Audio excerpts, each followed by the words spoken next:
Joia, pessoal. Bom dia a todos. Hoje é dia 7 de outubro de 2021. Estamos na oitava aula de Funções e Reações Orgânicas, terceiro quadrimestre de 2021. Estamos chegando quase na metade da disciplina.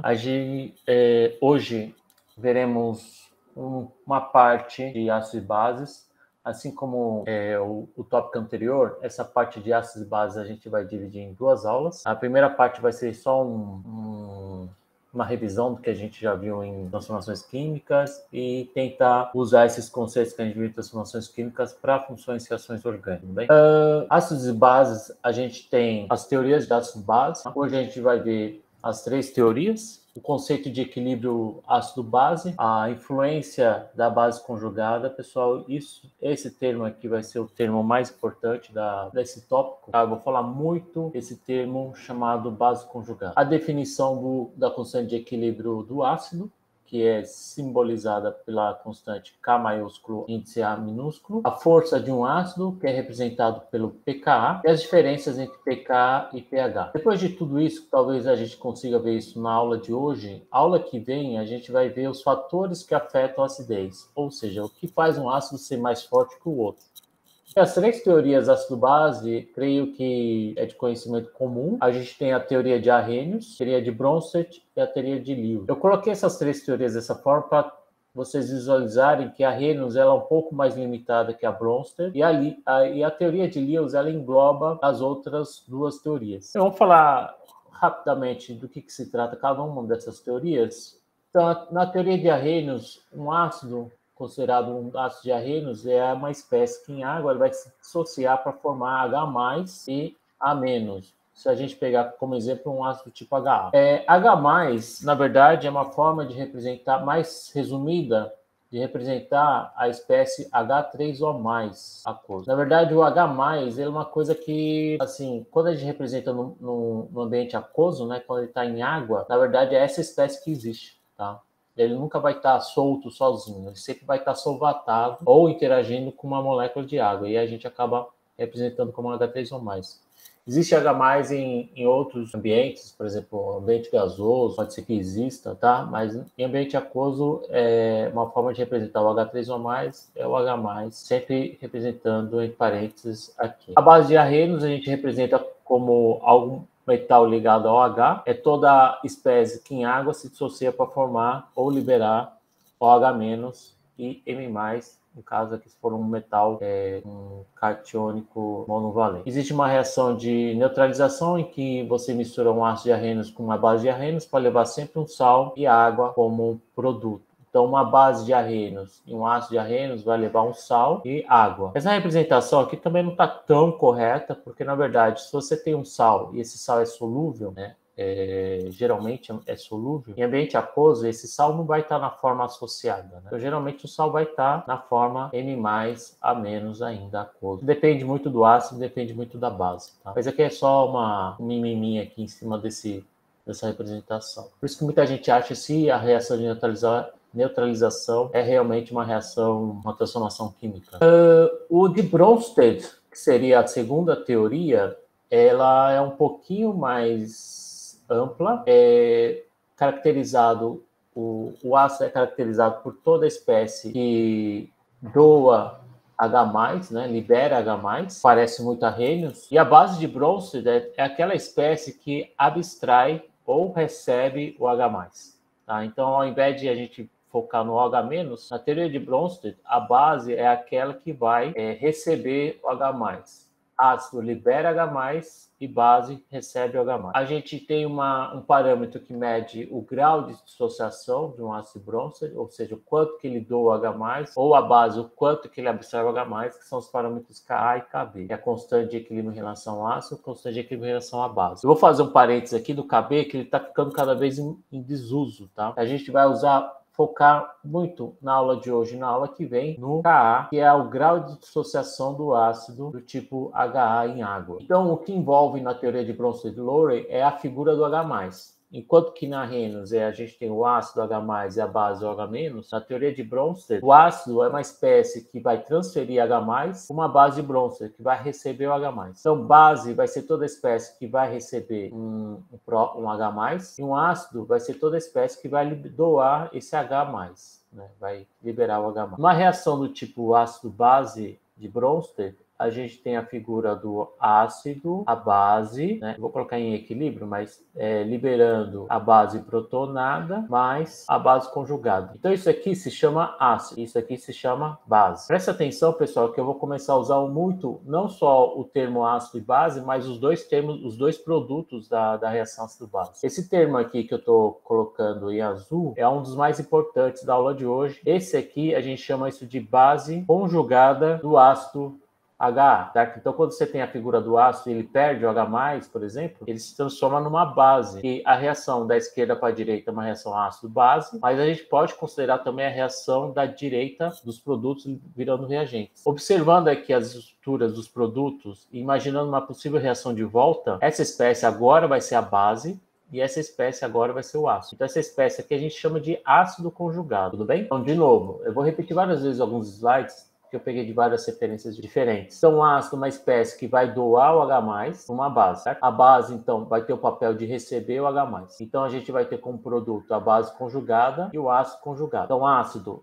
é um doador, base, um aceptor de H+. Vamos pegar um exemplo. Nesse exercício, pequeno exercício aqui, ele pede para vocês identificarem o ácido e a base de Bronsted. E no segundo, ele pede para vocês identificarem o ácido e a base conjugada. Então, vamos lá. Primeiro, o ácido de Bronsted, ácido e a base, né? A gente precisa identificar aqui olhando os reagentes e olhando os produtos. Vocês perceberem aqui a molécula da água, ele acabou ganhando o H+, e a molécula do HCl acabou perdendo, H+, virou Cl-. Tá? Então aqui tá fácil, né? Esse aqui vai ser o ácido de Bronsted, esse vai ser a base de Bronsted. Ácido perde H+, base ganha H+. Do outro lado, a gente troca os nomes. Então, se de um lado ele é base, do outro lado vai ser ácido. Então, ele vai ser ácido conjugado. E desse lado aqui, e o cloro menos, ele vai ser chamado de base conjugada.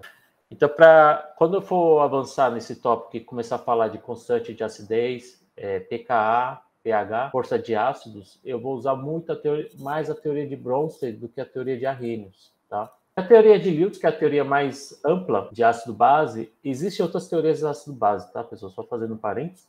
A teoria de Lewis, ela está focada muito nos pares de elétrons, né? A Arrhenius estava focado na figura do H+, do OH-. Na Bronsted, a gente estava focado muito na figura do H+, ele ser doado ou ele ser recebido.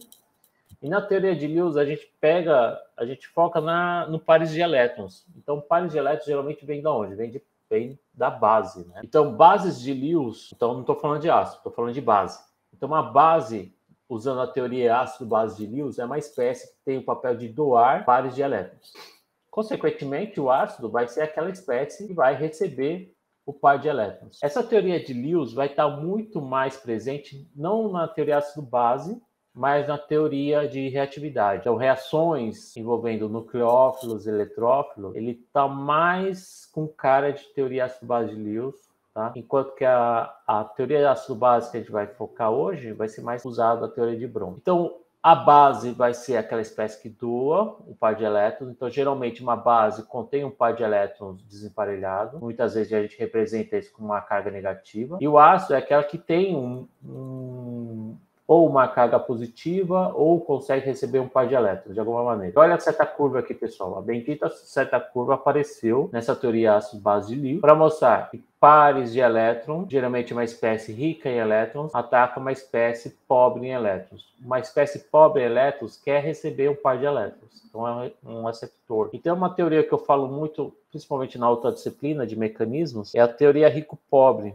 Não funciona muito, mas é uma maneira fácil de entender aqui. Rico em elétrons, geralmente o rico ataca o pobre. Essa é a teoria que eu faço. Então, rico em elétrons ataca pobre em elétrons. Uma teoria mais geral, que é a teoria de Bronsted, porque a gente vai ver espécies. Antes a gente focava muito em H+, ou H-, né? E agora a gente vai ver algumas espécies que a gente não costuma classificar como base, por exemplo, amônia, água, né? e ácidos que a gente também não costuma chamá-los de ácidos de Lewis, como ferro 3, BF3, BH3, e assim vai. Então, não sei se vocês entenderam, eu estou indo bem rápido nas teorias do ácido básico, focado em par de elétrons. Vamos fazer um exercício aqui. Ele quer saber que ele está pedindo para vocês identificarem o ácido e a base de Lewis. Vou até abrir o chat aqui para ver se tem alguém mandando mensagem, tá? Se vocês olharem a estrutura do produto, a gente tem aqui um alumínio. Peraí, vamos identificar aqui o que a gente está reagindo, né? A gente está reagindo um sal chamado tricloreto de alumínio. A gente está reagindo ele com éter dimetílico, composto orgânico. E o produto formou essa coisa aqui que a gente costuma chamar de aduto, né? Aí não precisa saber. Um aduto é qualquer coisa que forme você tem um aduto, seria uma simples síntese, né, de duas substâncias aqui. E o que aconteceu aqui, ó? Vamos prestar atenção. O oxigênio aqui, no reagente, quando ele está como éter dimetílico, ele tem 2 pares de elétrons. E aqui ele só está com um par foi usado para fazer uma ligação com o alumínio. E a carga formal dele, então, ficou positiva, mais um. O alumínio agora está com 3 ligações, mais uma, 4, carga formal negativa. Então, quem que vocês acham que recebeu o par de elétrons e quem que vocês acham que doou o par de elétrons? O oxigênio doou e o alumínio recebeu? Isso, tá? O alumínio recebeu. Quando você recebe, você fica com carga negativa. Parece estranho, né? Mas se a gente pensar em elétrons, quanto mais negativo, mais elétrons você tem. Então ele estava neutro, ficou negativo, ganhou pares de elétrons. O oxigênio estava neutro, ficou positivo, então perdeu o par de elétrons. Então ele doou. Então o éter dimetílico é a base e o alumínio, o tricoleto de alumínio, é o ácido. E aqui o slide mostra a direção. Se eu tivesse que mostrar para vocês como que para onde vai os elétrons, né? Como que isso aconteceu? A gente mostra que o par de elétrons do oxigênio atacou a espécie pobre em elétrons, o alumínio, ficando dessa forma aqui. Vamos fazer outro exemplo, outros 2 exemplos. Identifiquem, por favor, o ácido e a base de Lewis agora dessas 2 reações, desses 2 esquemas. A gente tem aqui a borana e a amônia, levando a essa substância aqui. E a gente tem outra reação envolvendo bromo, Br2, e o brometo de ferro 3. Então, nesse primeiro exemplo, pessoal, o que aconteceu? O boro ficou negativo, o nitrogênio ficou positivo. Quem aqui atuou como base, então? Como base, o nitrogênio. Isso. Então, a amônia virou a base e a borana é o ácido. No exemplo de baixo, pessoal, tem uma pegadinha aqui. Né? Ou não? Não tem pegadinha. O bromo agora ficou positivo e o ferro ficou negativo. O que aconteceu aqui? Então, o bromo usou um par de elétrons e jogou para o ferro, doou para o ferro. Então, o bromo agora é a base, e o brometo de ferro 3 vai ser o ácido. Tá? Se a gente imaginar uma seta representando essa reação ácido-base, a gente representa com pares de elétrons do nitrogênio ou pares de elétrons do bromo atacando o ácido. Então, pares de elétrons do nitrogênio atacando o ácido, pares de elétrons do bromo atacando o ácido. Então, geralmente, sempre a espécie que vai doar os elétrons é por onde parte a seta e vai na direção da espécie que vai receber os elétrons. Essa seta curva, pessoal, eu estou falando bastante dela porque ela vai aparecer muito no próximo bloco, depois da P1.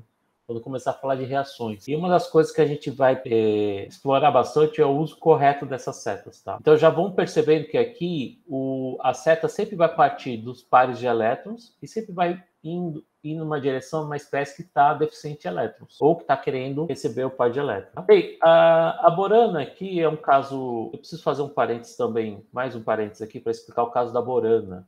E também, talvez aqui, envolva no mesmo raciocínio do tricloreto de alumínio. Travou aqui meu computador. Certo, peraí que ele está avançando. Deixa eu fechar algumas janelas aqui. O Chrome está aberto. O Chrome suga muito. Então, aparece uma regra geral aqui que os compostos contendo boro, alumínio, ferro, zinco, geralmente são considerados ácidos de Lewis. E aí vem a pergunta, né? Por que compostos de boro, de alumínio, de ferro, de zinco são ácidos de Lewis? No caso do boro e o alumínio, é porque eles são compostos, são elementos da família 3A. A família 3A é um caso que foge à regra do octeto, né? Ele só tem 3 elétrons na camada de valência, então consegue Professor, fazer... acho que não está compartilhando a tela.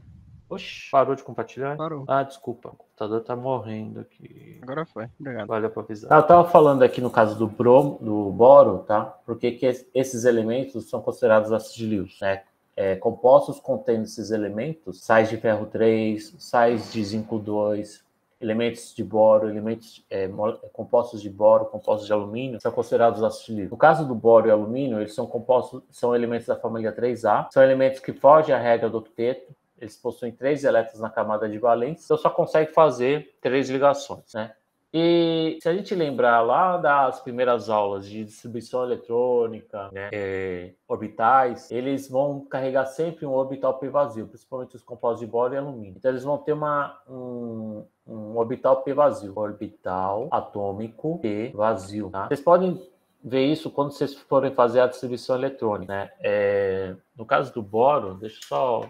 o átomo de bóron, ele tem número atômico 5, né? Então é 1s2, 2s2, 2p1. Olha que interessante. Então na camada de valência, na camada mais externa 2, eu tenho o orbital S2, com 2 elétrons. Depois, mais em cima um pouco, o 2p1. O 2p1 são 3 orbitais px, py, pz, que eu só tenho 1. Então, o que acontece aqui? Como que ele faz 3 ligações? Você tem que hibridizar um orbital S aqui para o P. Então, você joga um elétron para cá, hibridiza. Então, você vai ter 4 orbitais híbridos do tipo sp3, certo? E eu vou ter sempre um orbital P vazio aqui, tá? Então, você faz a hibridização aqui, desculpa, na verdade é sp2, porque a geometria aqui é planar. Então, hibridização sp2. Tá? E fica um orbital P vazio. Então, quando ele fica um orbital P vazio, você consegue, ele tem espaço para acomodar um par de elétrons nesse orbital P vazio. Tá?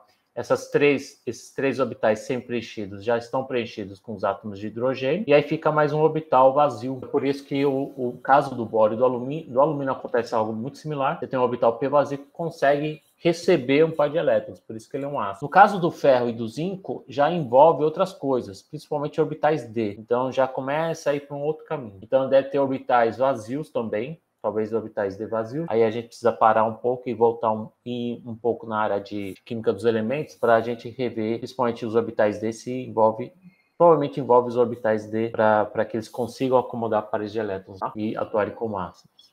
Ok? Já adiantando, esse slide está um pouco fora de lugar, mas tudo bem. A gente tem aqui uma lista uma escala, na verdade, de força de ácido, né? E a gente tem ácidos de vários tipos. Então, a gente tem desde o HCl, os inorgânicos, HCl, ácido sulfúrico, ácido nítrico, o próprio H3O+, o monohidrogênio sulfato, ácido fosfórico, ácido fluorídrico. Esse aqui é o ácido acético, ácido carbônico, H2S e assim vai. Aqui estão mais em cima os considerados ácidos fortes, os ácidos fracos, os ácidos muito, muito fracos. Então, olha que interessante. Toda vez que você tem um ácido, que eu vou chamar do tipo H, você vai dissociar ele, tá? Eu vou usar uma seta de equilíbrio, mas tudo. Ele vai liberar H+, e A-, né? Olha que interessante. Quanto mais forte o ácido, eu já vou falar disso aqui várias vezes, mais para a direita esse equilíbrio vai estar, ou seja, no caso de um ácido forte, é praticamente uma seta para a direita, que a gente vai usar para representar que o ácido está todo dissociado na forma de H+, e A-.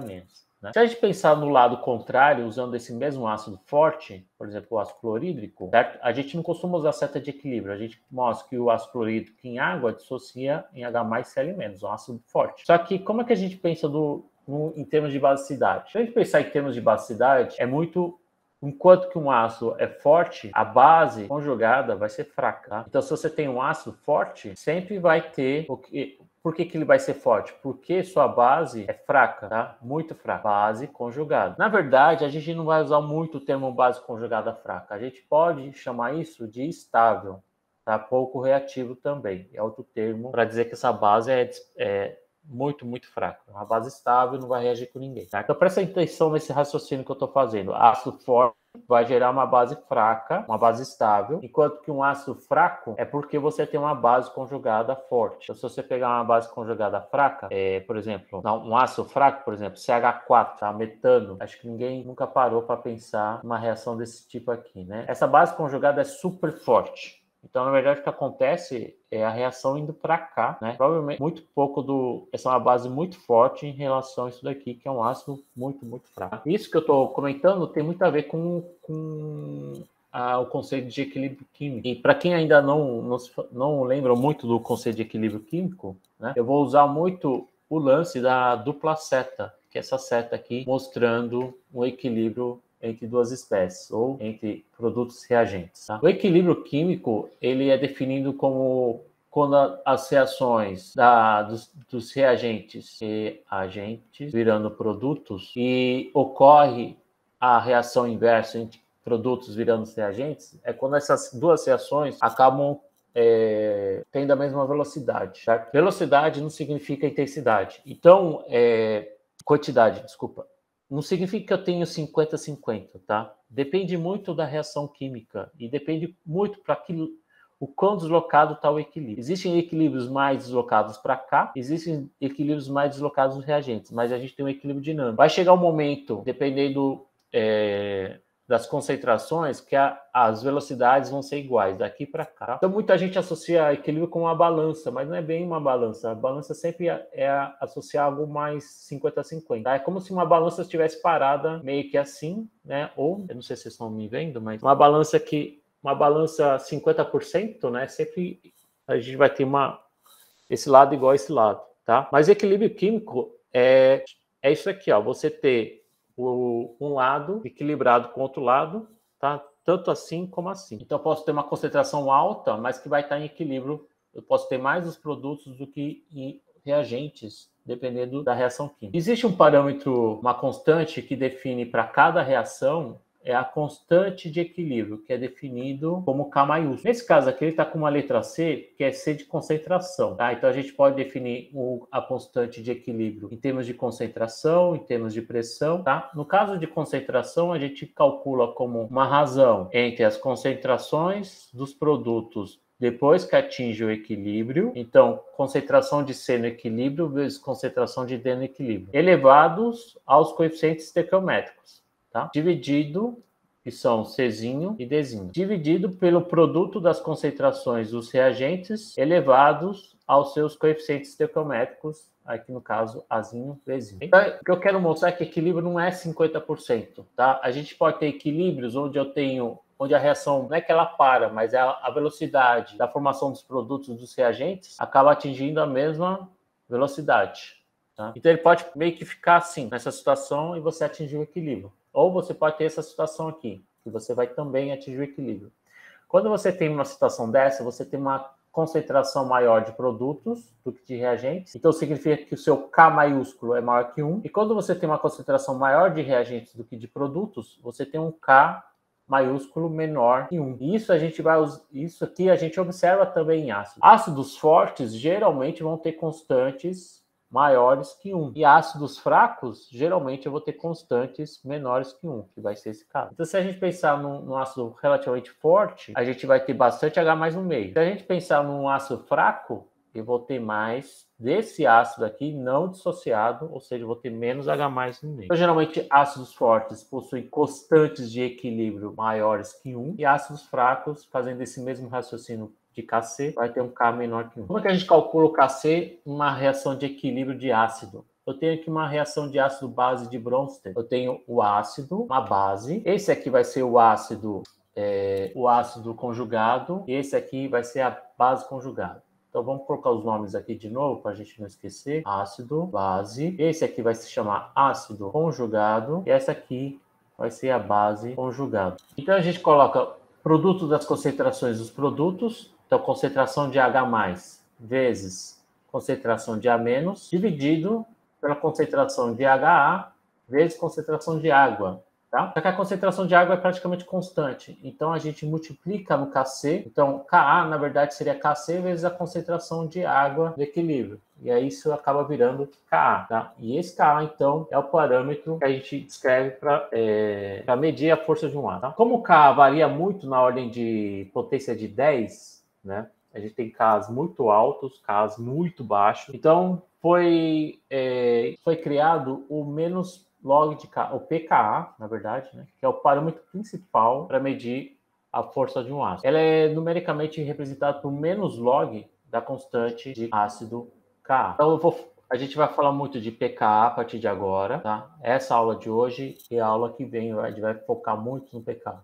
Não sei se vocês entenderam essa parte aqui. Então, eu tenho um equilíbrio de ácido sendo dissociado em água. A constante de equilíbrio para essa equação é dada pela concentração dos produtos dividido pela concentração dos reagentes. Aqui eu tenho o fator da água, né? Eu deveria multiplicar por concentração de água, mas quando a gente coloca isso vezes joga aqui para cá, multiplicando o Kc, esse termo se chama Ka, né? E o que significa um Ka alto e um Ka baixo? Certo? Quando você tem um Ka alto, Ka, você vê que você está lidando com ácido forte. Lembra por quê? Porque eu tenho um ácido forte. Um ácido forte, pessoal, é um ácido que vai deslocar bastante equilíbrio para a direita, vou liberar bastante H+, e A-. Como o numerador, denominador, a definição é concentração de H+, vezes A- aqui na parte de cima, certo? Quanto mais H+ e mais A-, maior Ka, ou seja, um ácido mais forte. Então, ácidos fortes geralmente vão ter Kas altos, 10A2, 10A3, tá? Só que o que confunde muita gente é quando a gente transforma isso, interpreta isso em pKa, tá? Como pK é o menos log, certo? Então, se você tem um Ka de 2, o pK vai cair para -2, né? Então, aí inverte o sentido. Então, quanto menor o valor do pKa, mais forte é o ácido, tá? Por isso, eu estudo pelo Ka ou pKa. Então, eu recomendo que vocês estudem mais pK do que Ka. Então, memorizem. Se eu tivesse que pedir para vocês memorizarem alguma coisa dessa disciplina, infelizmente, é tentar memorizar que quanto menor pKa baixo, significa que você tem um ácido forte. E da mesma maneira que quando você tem um ácido fraco, certo? Você tem um pKa alto, tudo bem? Sempre lembrando, eu vou colocar essa equação aqui que descreve o equilíbrio ácido-base, o equilíbrio de dissociação de um ácido, várias vezes na aula de hoje, na aula que vem, tá? Para representar o seguinte: sempre que quando a gente se fala que é um ácido forte, imagine sempre em questão de equilíbrio. Um ácido forte significa que eu vou ter um equilíbrio bem deslocado para a direita. Eu vou ter bastante H+, bastante A-, ou seja, eu vou ter um Ka alto, consequentemente o pK baixo. Agora, quando você tem um ácido fraco, você tem um equilíbrio mais deslocado na direção dos reagentes. O que é ter um equilíbrio deslocado na direção dos reagentes? Eu vou ter mais de HA do que de H+. Então, eu vou ter um valor baixo de Ka, consequentemente, um valor alto de pK. Tudo bem? Outra coisa que confunde também é a relação entre pH e pK. Eu vou falar isso rapidinho. O que a gente tá... Por que eu não estou comentando muito sobre pH? Porque eu estou descrevendo uma propriedade de um determinado composto. A força de um ácido. Então, o quão ácida é a água em relação ao HCl. Tá? Agora, se você quer medir a acidez de uma solução, né, você pega um ácido e joga ele em água e mede quanto de H+ eu tenho lá no meio, aí você usa pH. Tá? Então, pH é para solução, ou seja, uma determinada quantidade de ácido em água, uma concentração de ácido de um determinado ácido em água. Agora, pK é uma propriedade intrínseca do composto. Então, é como se fosse uma propriedade de densidade, ponto de fusão, ponto de ebulição. Então, é uma propriedade intrínseca do composto. Caso vocês não tenham entendido isso, vamos pegar um exemplo aqui. HCl. HCl, a gente sabe que é um ácido forte, e a gente estuda no ensino médio, né? A gente acaba memorizando que a concentração de H+, menos log da concentração de H+ é o pH, né? Essa formulinha aqui que define um H+. E o exercício sempre fala assim, ó, se você tem 0,1 mol por litro de HCl em água, qual é o pH? Como é um equilíbrio muito deslocado para a direita, por estequiometria, eu digo que eu tenho 0,1 mol por litro de H+, ou seja, você já faz aqui que a concentração de H+ também é 10A-1, menos com menos, cai o log, né, cai a potência do log, determinando o log dá 1. Então, você faz isso meio que no automático, né? Então, se você tiver uma concentração agora 10A-2, né? Por estequiometria, como é um ácido forte, eu sei que então que a concentração de H+ também é 0,01, faço menos log e dá 2. E assim vai. Isso só serve para ácidos fortes, pessoal. Porque se eu falar o seguinte, ó, 0,1 mol por litro de HCl, pH 1, beleza. Mas se eu pegar a mesma concentração agora de um ácido diferente do HCl, agora um ácido acético, que é um ácido mais fraco, se você colocar o pH-metro lá, não vai dar 1, vai dar 3,7. Okay? Então a gente tem que tomar muito cuidado com essas coisas, com essas fórmulas que a gente é obrigado a memorizar e sem entender um pouco as limitações, né? Então, aquele cálculo de pH é igual a menos log da concentração de H+, serve para todos os tipos de ácidos, tá?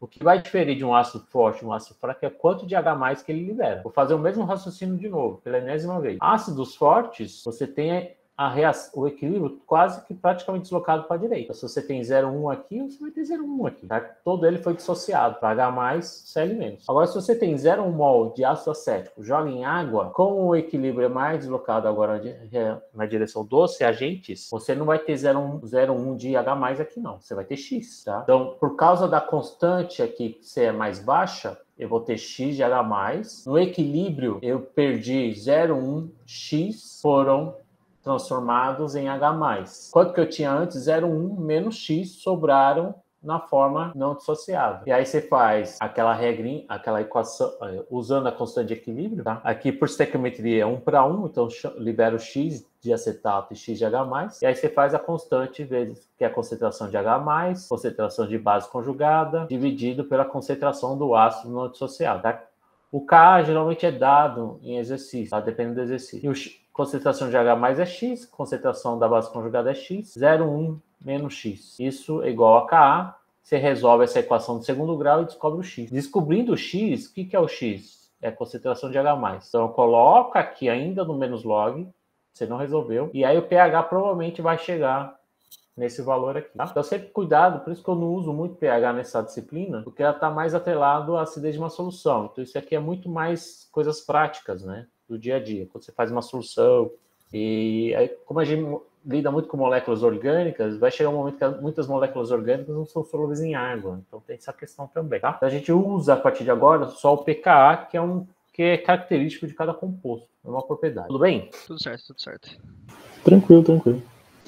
Então, o que difere realmente um ácido ser forte de um ácido ser fraco? Por que o HCl é forte e a água, HOH, H2O, é fraco? O que faz esse ácido ser mais forte e esse ácido ser mais fraco? De novo, se a gente prestar atenção aqui no equilíbrio químico, né? A gente tem um ácido, a base, ácido conjugado, base conjugada. Se a gente olhar na cara dos produtos, certo? Isso aqui vai estar sempre presente em toda a equação, em todo equilíbrio ácido dissociado em água. Sempre vai liberar H+. O que vai diferenciar um do outro, né, é a base conjugada. Então, no caso do HCl, eu vou ter H+, Cl-. No caso da água, eu vou ter H+, OH-. Tá? H+ é que é igual aqui, igual aqui. Então, o que vai diferenciar um do outro é esse trem aqui, a bendita base conjugada. Então, o que faz um ácido ser forte e um ácido ser fraco é o quão estável é a base conjugada. É a questão da estabilidade da base conjugada. Ou seja, se isso aqui é forte, provavelmente isso aqui é muito estável. Se isso aqui é fraco, consequentemente, isso aqui é pouco estável. Então, Cl- é uma base conjugada estável e o OH- provavelmente é uma base conjugada pouco estável. Professor, Oi, Matheus. mas tem a ver com o que essa estabilidade da base conjugada? Tipo, tem alguma... Pois é. Aí entra o tópico da aula que vem. A gente vai começar a ver por que cloro é mais estável que o OH-. O que faz com que o OH- seja menos estável que cloreto, por exemplo. Ah, tá, ok. Obrigado. E tem algumas coisas que vocês já viram. Vocês vão sacar que tem coisas que a gente já viu. Eu vou falar, talvez, dê tempo de falar de um fator, tá? Que é o mais nítido. Só lembrando que esses ácidos aqui são ácidos, a gente está lidando com ácidos, tem uma ligação covalente, né? E quando você joga em água, você é obrigado a quebrar essa ligação, certo? Ou seja, quando você dissocia um ácido, você tem um ácido não dissociado, e aqui está na forma dissociada, H+, A-. Toda a dissociação, né, toda quebra aqui precisa de energia. Quando você quebra um ácido para liberar H+, A-, você vai liberar a base conjugada, por exemplo. Se a base conjugada for pouco estável, certo? Então ela vai ter uma energia mais alta, é mais instável, do que de um ácido forte, que é uma base conjugada estável, mais fraquinha, então uma energia mais baixa. A gente vai ver na aula que vem o que faz com que esse processo de equilíbrio ácido-forte seja deslocado, mesmo que eu precise gastar energia para quebrar uma ligação. Esse processo é favorável, vai para a direita, porque existe processo de estabilização que torna o processo favorável. Por isso que a HCl se dissolve em água. Por isso que a ácido acético já não dissolve tanto, provavelmente porque é um processo que ainda não é tão favorável assim de acontecer, tá? E aí, respondendo parcialmente a pergunta do Matheus, a gente vai começar a ver os motivos para que uma base conjugada seja mais estável do que outra. Tá? Então, essa estabilização da base conjugada, ela ocorre por vários fatores. Ressonância, eletronegatividade, tamanho, hibridização, dependendo do tipo de ácido, efeito indutivo, solvatação, carga e efeito estéreo. Muitos desses fatores a gente já viu antes de chegar até aqui, tá? E aí vocês vão conseguir sacar o que aqueles pilares têm a ver com isso aqui. Então, algumas coisas que eu expliquei lá no começo, eu me enrolei um pouco, espero que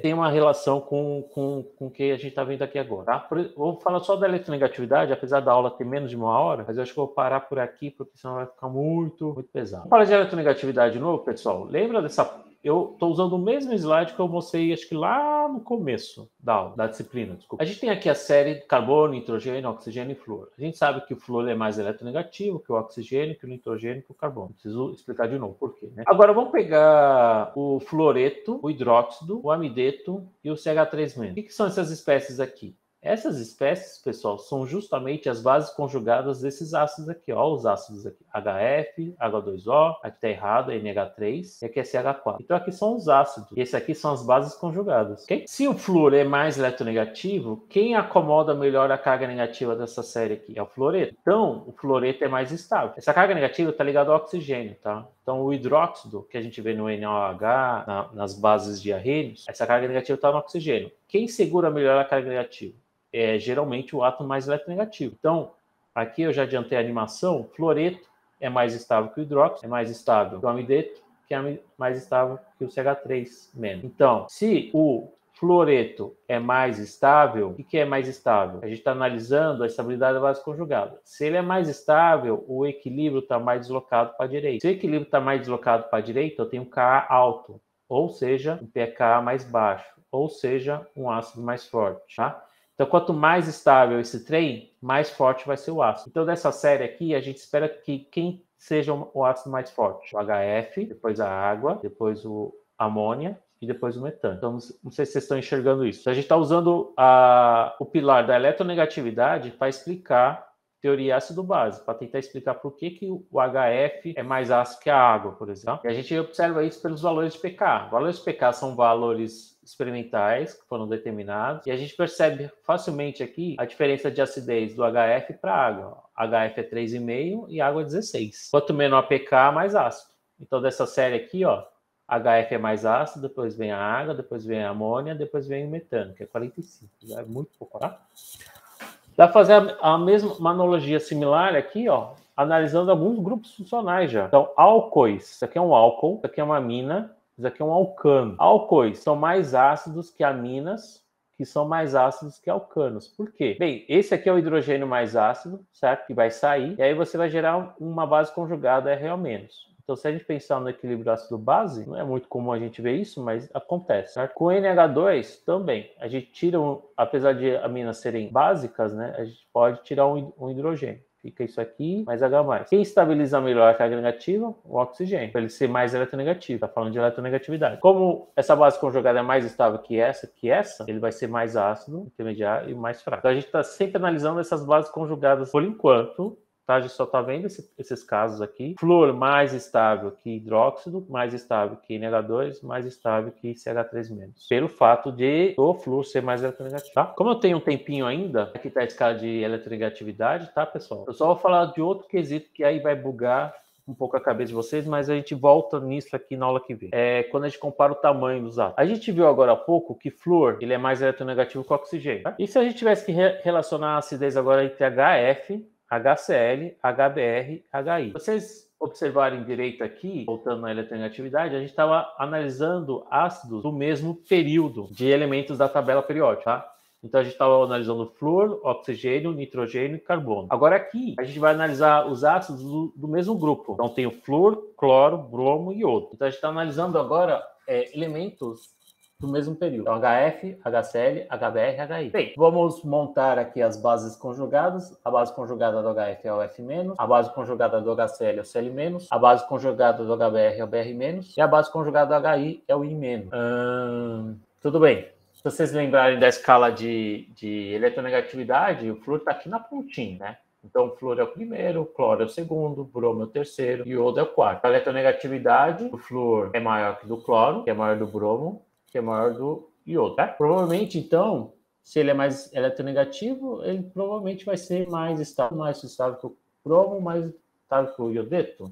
Então, nesse caso aqui, quando a gente está analisando os ácidos do mesmo grupo, o que a gente precisa levar mais em consideração não é mais a eletronegatividade, tá? É o tamanho. O tamanho prevalece nesse caso aqui, tá? Porque o tamanho. Então, à medida que você vai descendo na tabela, né, pegando os elementos mais embaixo, os elementos mais embaixo são maiores. Então, se a gente pensar em termos de carga base conjugada, essa carga negativa, ela fica muito mais dispersa num átomo maior do que num átomo menor. Na verdade, um íon, né? Então, esse ânion aqui, ele é mais estável do que esse ânion aqui, o fluoreto. O fluoreto, ele é ácido ainda em relação ao oxigênio, mas não tão ácido quanto ao iodo. Até por que me pareça, pode soar estranho, mas o HI, ele é mais ácido que HBr, que é mais ácido que HCl, que é mais ácido que HE. Tá? Então, teoricamente, o HI é para ser o mais ácido de todos. Por quê? De novo, como o iodo ele é grande e a gente tem um par de elétrons aqui para espalhar, lembra da deslocalização que a gente vê em ressonância, né? Quanto mais espaço ele tiver para perambular aqui a carga negativa, mais estável ele vai ser. Enquanto que aqui, ó, você vê que ele está bem vermelho. Esse vermelho significa que eu tenho uma carga negativa localizada, uma densidade de carga maior, desculpa. Né? Eu tenho a mesma quantidade de carga no espaço menor. Então ele vai ficar mais concentrado, vai ficar mais reativo. Tá? Então nesse caso aqui, o iodo, quando você está relacionando elementos do mesmo grupo, tá? Do mesmo grupo, a acidez aumenta de cima para baixo. E aí a gente não leva mais em consideração a eletronegatividade. A eletronegatividade a gente considera no período.